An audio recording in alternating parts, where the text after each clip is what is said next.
Hello everyone, so I'm going to learn. Leah and I are playing a little bit of musical chairs up here, so you'll see us kind of hop back and forth to the podium, so just bear with us a little bit for that.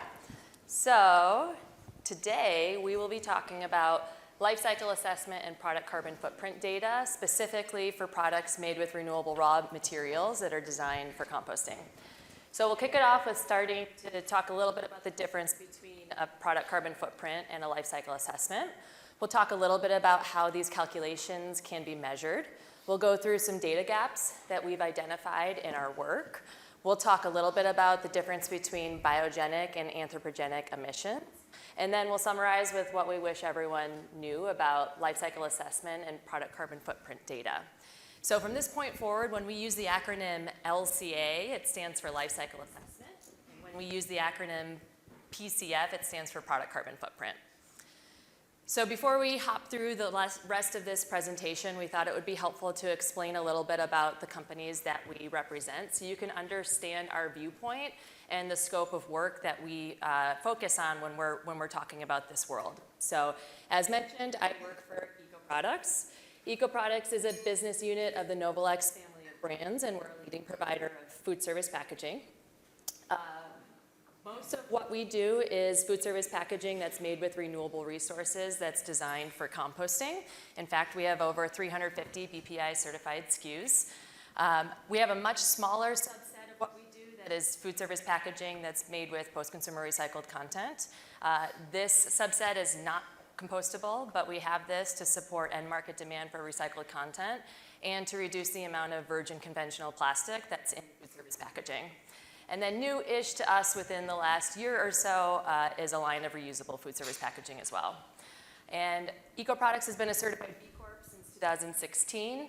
EcoProducts is more than just about selling a cup or a plate or a fork.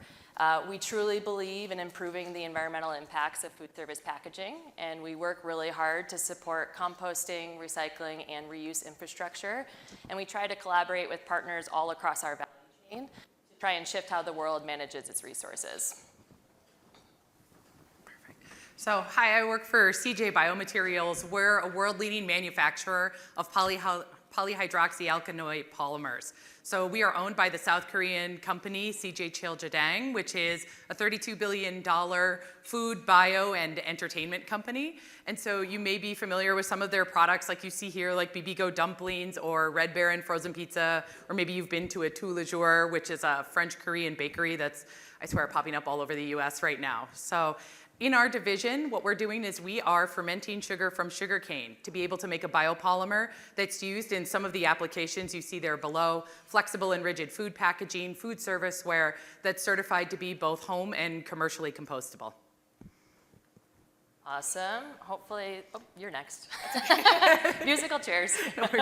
So LCA, when LCA was originally invented as a tool, right, it was designed to be able to identify hotspots in product development, places where you could reduce carbon or energy intensity.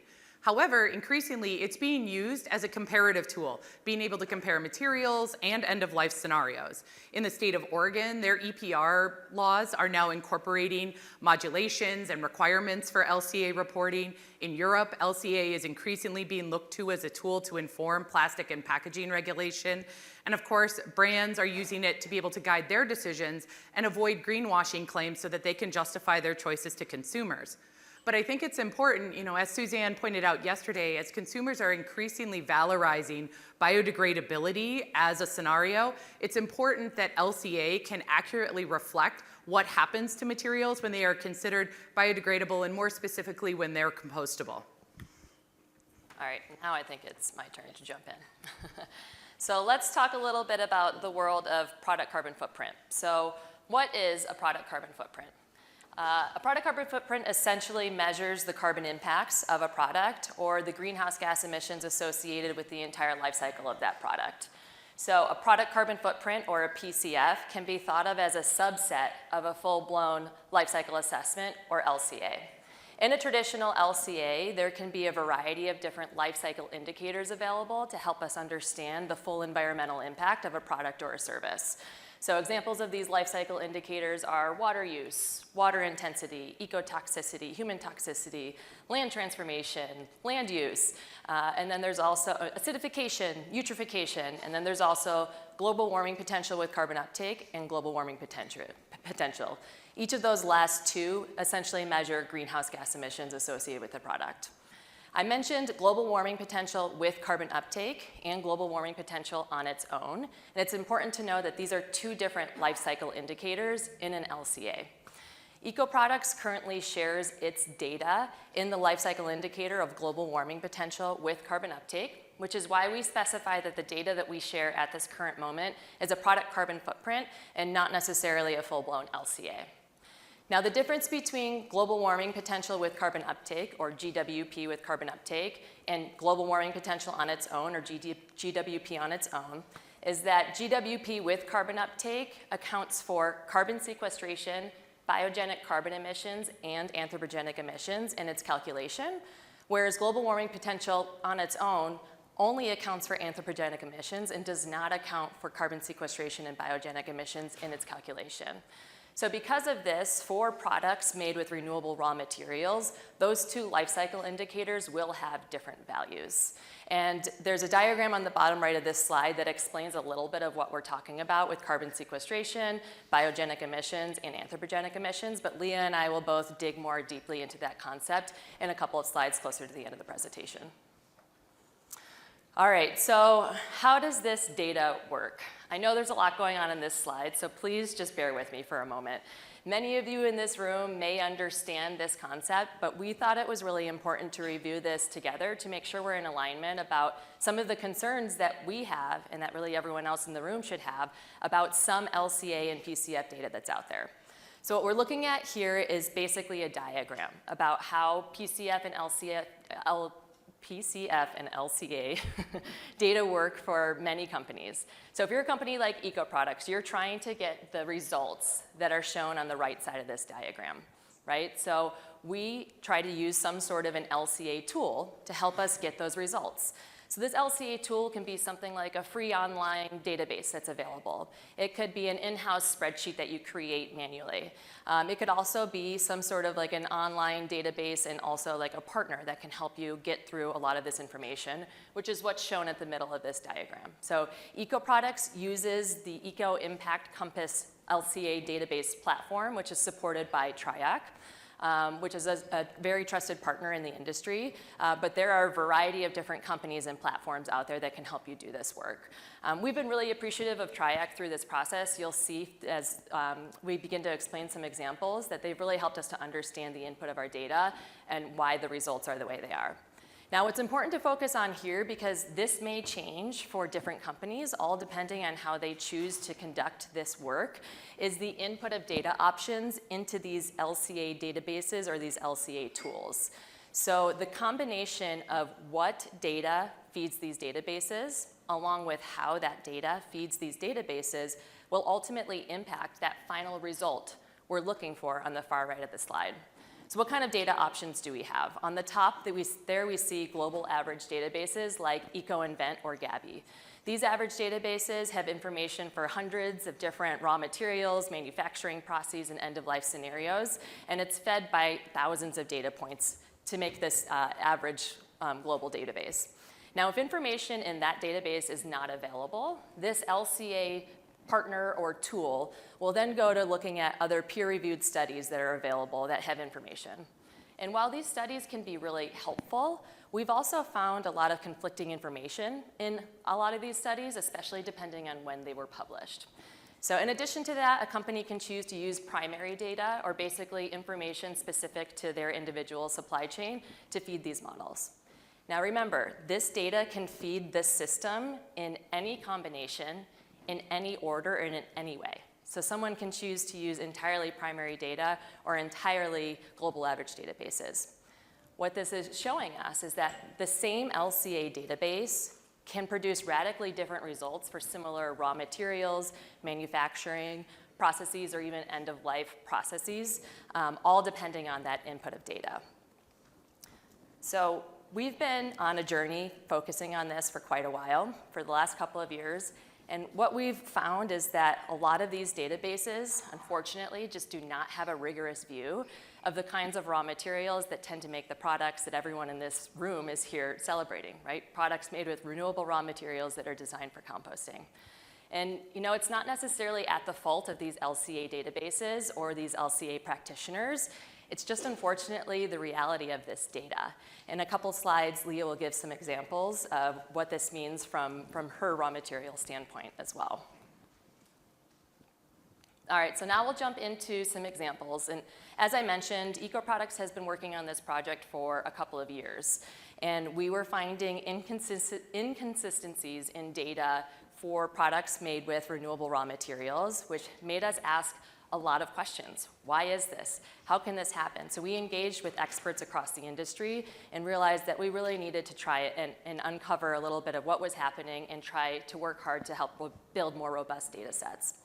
So this is an overview of the examples that we will go through today, and I will dig into these more in the next couple of slides. But before I do that, I want to acknowledge that while we have been working on this for the last couple of years, we are not perfect, and we definitely do not have all of the answers. We still actually have a lot of questions, but we are dedicated to working with partners across the industry to help to build more robust data sets for not only these raw materials, but for the end-of-life impacts as well, because we believe in that public knowledge and in being able to push the benefits of these materials forward.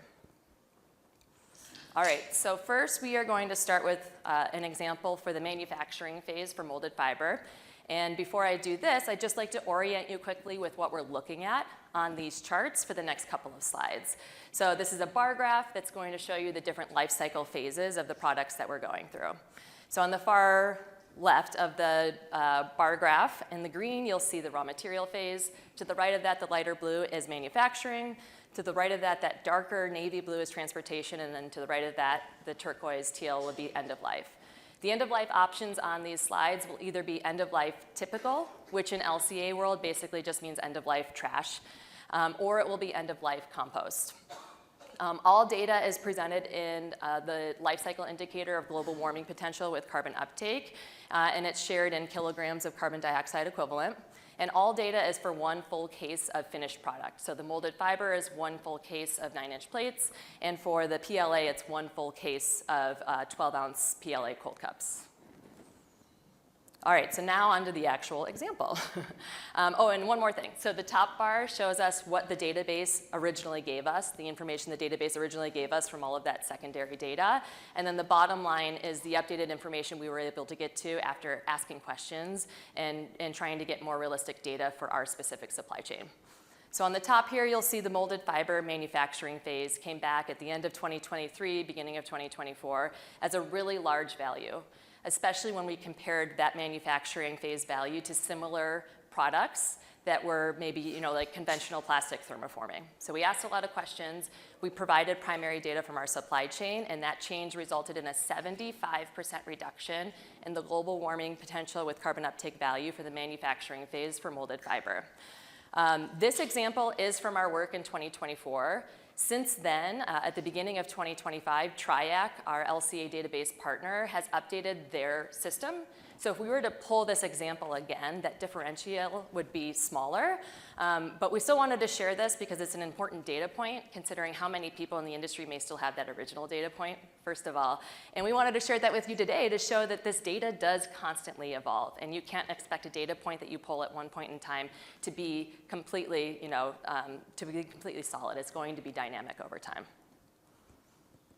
All right, now we'll jump into PLA examples. So we have 3 different examples for PLA, and then at the end I'll show you a slide that puts all the information together in aggregate so you can see what it means all together. So we're looking at the raw material phase here, and the original value that was given to us for the raw material phase looked high. So we collaborated and we gave information specific from our raw material suppliers to TRIAC. They updated the system, and it resulted in a 64% reduction in the global warming potential with carbon uptake value for the raw material phase of our products. Now, what was really interesting to us about this one is that these raw material suppliers for PLA are 2 of the largest raw material suppliers of PLA in the world, right? And their information is publicly available on their website. However, it's not shown in these global average databases, and it wasn't used in our original calculation. So it just, again, shows some of the challenges that we have in this LCA PCF world related to these materials. So now I'll pass it off to Leah to talk a little bit more about those challenges. Yes. So as you can see here, what I've done is mapped out the carbon footprint that's been published by 2 of the leading PLA companies, and also the data we've been publishing at CJ on PHA. And this is data that's coming out in peer-reviewed academic journals, so it's very well-vetted data. But what it shows is that we are still in the early stage of manufacturing biopolymers, right? These are 3 individual manufacturing plants, and this data represents the evolution from working with a paper exercise, estimated production data, to then actually measuring the carbon impact while you're manufacturing. And then as we start to optimize manufacturing, capturing those process improvements and being able to quantify that in carbon footprint. So compared to incumbent materials, which have been optimized for 60 plus years and are generally published as regional averages. So if you were to look up a traditional plastic like polyethylene, you're gonna get an average data for the entire United States. Whereas these 3 data sets are specific to a single manufacturer in a specific region using a specific feedstock. And what's encouraging about the methodology is you can see they're all coming in at roughly similar levels of magnitude when it comes to carbon footprint, despite being in 3 different countries. However, there are not global averages pulling from worldwide electrical grids to be able to generate this information. And so we need to find better ways to get this data into these databases, into EcoInvent, into TREAC, and make sure that they are not pulling maybe old academic paper exercises done by universities as these technologies are coming off of the ground. All right, next up, musical chairs. Next example for PLA is going to be the end-of-life typical phase for PLA. So just another explanation for why it's end-of-life typical in the LCA world. When you toss a product into a trash bin or a landfill bin, there's an average across the US of whether that product ends up going to a landfill or going through incineration. So they call it typical because it's just that average end-of-life option for the average for the entire country.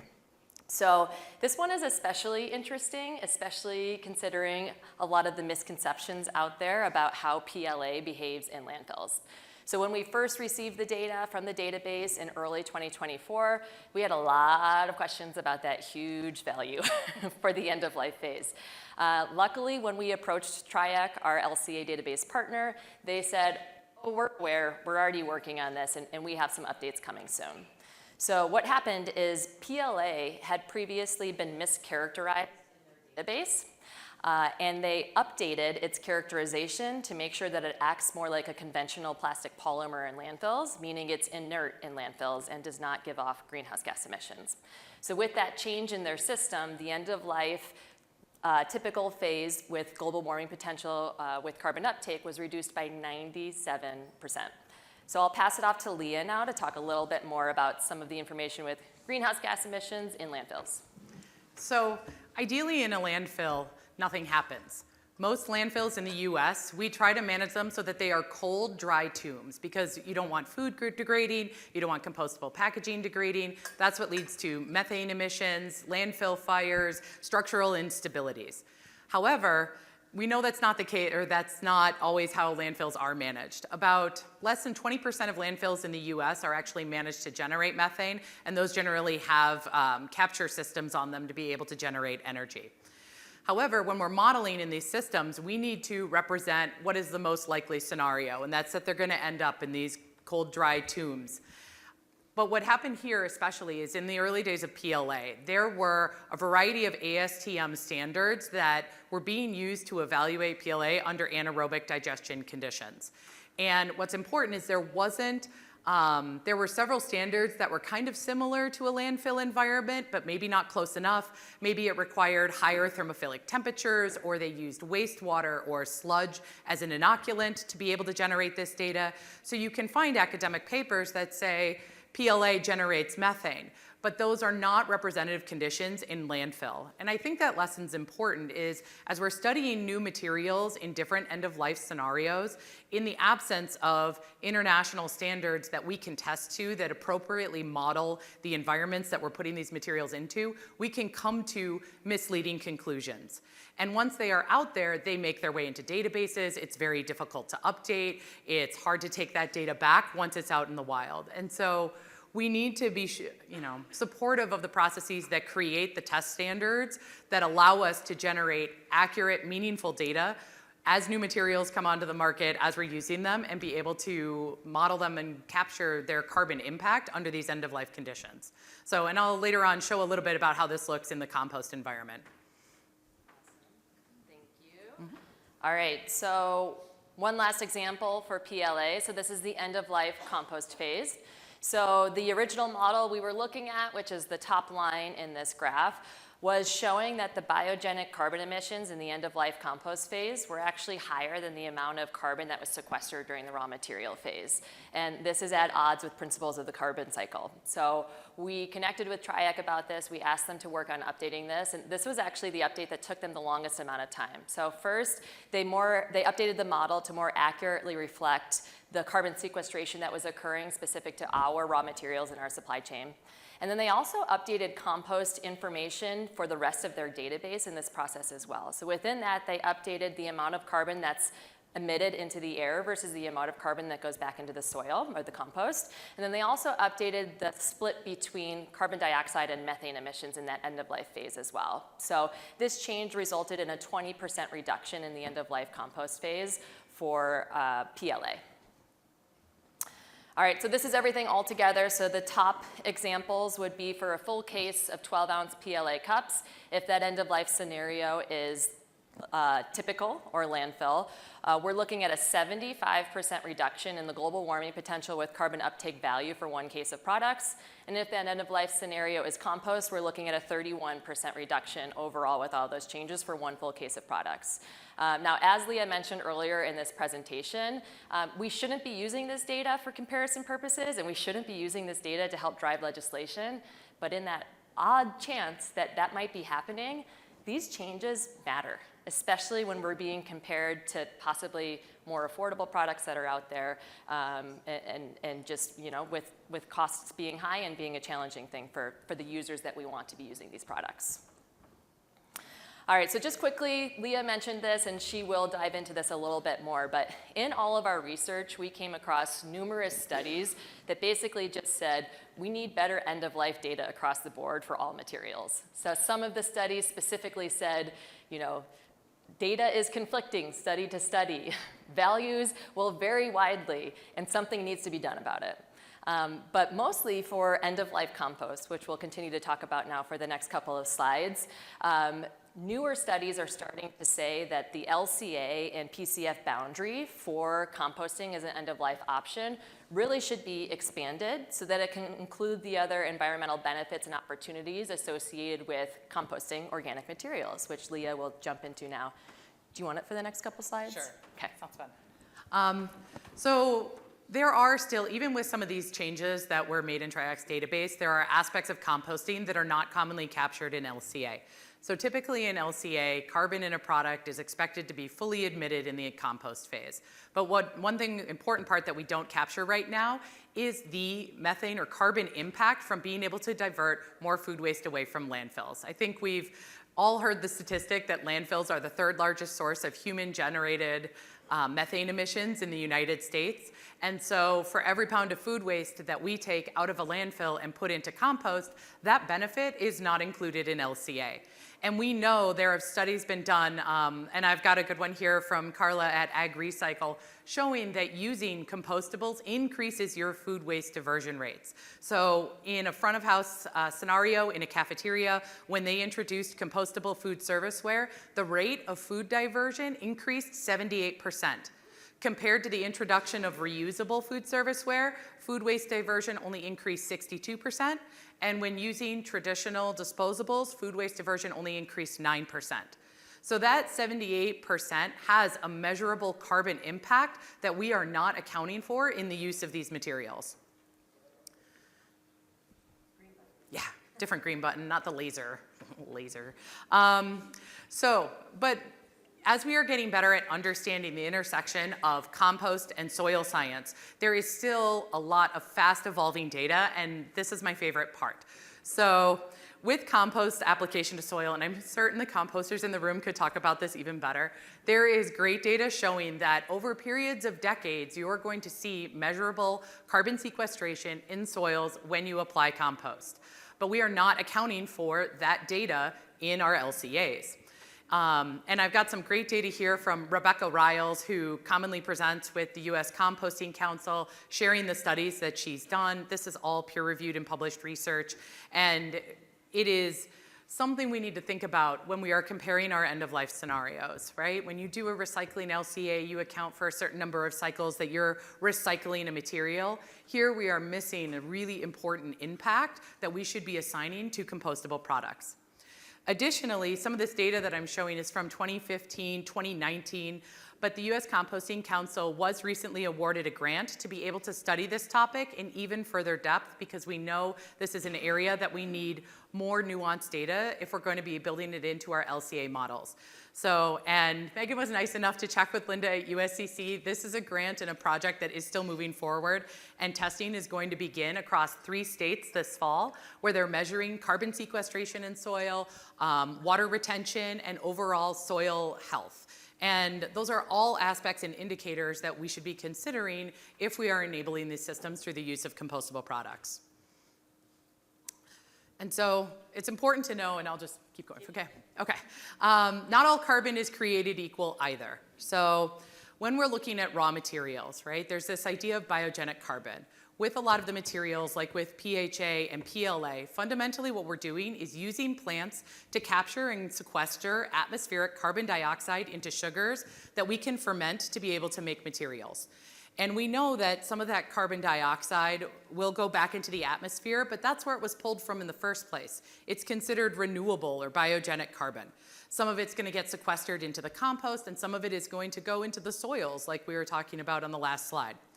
For traditional materials, you're working with non-biogenic carbon, old fossil-based carbon that's being extracted and being put into these products. And that carbon can stay in the loop. That's why recycling is important. And you can keep that carbon generating across products, but eventually it is going to be landfilled or incinerated. And especially in the case of incineration, you're releasing that old carbon back up into the atmosphere. So, and Megan will show how this is starting to show up in the data.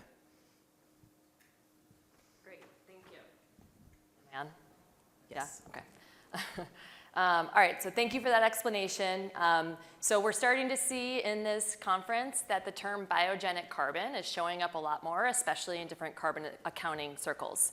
So it's becoming increasingly important for us to understand certain carbon principles for these renewable raw materials and how they would act in landfills and at compost facilities. So as shown in Leah's diagram and in the diagram toward the beginning of the presentation, carbon is embedded into these materials through photosynthesis in the raw material phase. So landfilling and composting biogenic materials, so food, yard waste, packaging, can produce a variety of different greenhouse gas emissions depending on that raw material and how it's disposed of. But the majority of those greenhouse gas emissions would be carbon dioxide and methane. So as mentioned, carbon is embedded into these materials through photosynthesis in the raw material phase.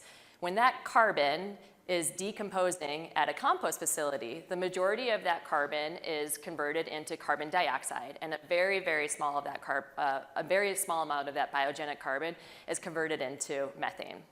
So when carbon that's embedded in these materials is converted into carbon dioxide at landfills or at compost facilities, that is considered to be a biogenic emission, and it's not considered to have a net global warming impact. However, when that carbon that's embedded in these materials, food, packaging, whatever, is converted into methane, it's no longer considered to be a biogenic emission. It's now an anthropogenic emission, and it does have a net global warming impact. So let's use this as an example. We send food to a landfill. In that anaerobic environment, that carbon that's in that food is converted to methane, which is considered to be an anthropogenic emission and does have a net global warming impact. However, let's just look at the scenario where we send that food and compostable packaging to a compost facility instead. Most of that carbon is then converted into carbon dioxide, which is considered to be a biogenic emission and does not have a net global warming impact. So in all of our work with TRIAC, we really looked at the end-of-life compost phase to try and understand this better. And we've conservatively estimated that about 75% of the emissions associated with the end-of-life compost phase for our products is carbon dioxide, which is considered to be a biogenic emission and does not have a net global warming impact, whereas about 25% of those emissions are considered to be related to methane, are anthropogenic, and do have that net global warming impact. It's actually a really, really, really small amount that converts into methane, but because methane is 30 times more potent than carbon dioxide in modeling figures and numbers, that's why it has such a big percentage on there. So what we'd like to point out about this is that when you're looking at global warming potential with carbon uptake value of different products and different end-of-life scenarios, while a value may appear large on paper, depending on that raw material and that end-of-life scenario, it's very possible that a large percentage of that end-of-life impact is attributed to biogenic emissions, which do not have a net global warming impact, which again is something that not a lot of people know about this kind of data, and especially if you're trying to use this data to drive legislation, decision-making, or comparisons. Wow. I know. We've done this a couple times. This is the fastest we've ever done it. We're getting very efficient. I'm really proud of us. I'm really proud of us too. All right, so in summary, here's some things that we really wish everyone knew about this data. So the efficacy of product carbon footprints is highly dependent on the quality of data, the combination of data that's used to generate that product carbon footprint results, along with the boundary and the measurement. And this can change, unfortunately, from company to company, from person to person. Also, using global warming potential or global warming potential with carbon uptake to understand carbon impacts of products is really valuable. But as we learned, it does not tell the full story of environmental impacts, especially the benefits of composting or those differences between anthropogenic and biogenic emissions. And that's why it's really important that these are not the only tools that we are using to make decisions between materials. And because they can lead us to misleading conclusions, or depending on how you draw your boundary conditions, it's very easy to create a situation where you're not comparing apples to apples, but like apples to a porcupine. It gets to be pretty squirrely depending on how you set up your system boundaries. However, beyond the system boundaries, the data in this space is evolving so very quickly, right? The first PLA plant, when NatureWorks turned it on, was 2002. Another commercial scale facility came online in 2017. So at CJ, we started producing amorphous PHA in 2022. So we are seeing these new materials come online, create commercial facilities, and come to scale. And our understanding and optimization of those materials is only going to accelerate. So the carbon footprint you see now is not going to be the same carbon footprint we see in a year. All of these companies are getting faster and better at accelerating how they're optimizing, and they recognize the importance of LCA and are publishing like crazy to be able to keep up with the demand for the market for this information. But creating that connection between these manufacturers and our databases like EcoInvent or TRIAC is very difficult to penetrate. Some of these systems say, they're like, I need 6 data points before I'll adjust something in my system. And I'm like, there are 2 manufacturing sites. Like, this is the best data that we have, and trying to get that acknowledgement is difficult when you are trying to compare something to an industry that's been around for 60 years and has, 50, 150 production sites in one country alone. So recognizing those gaps and recognizing that we need to work with manufacturers to make sure that the appropriate data is represented in these systems is critically important. And additionally, especially in the compost side of things, that data generation is currently underway. There's a lot of work being done in primary studies in the field, looking at soil science.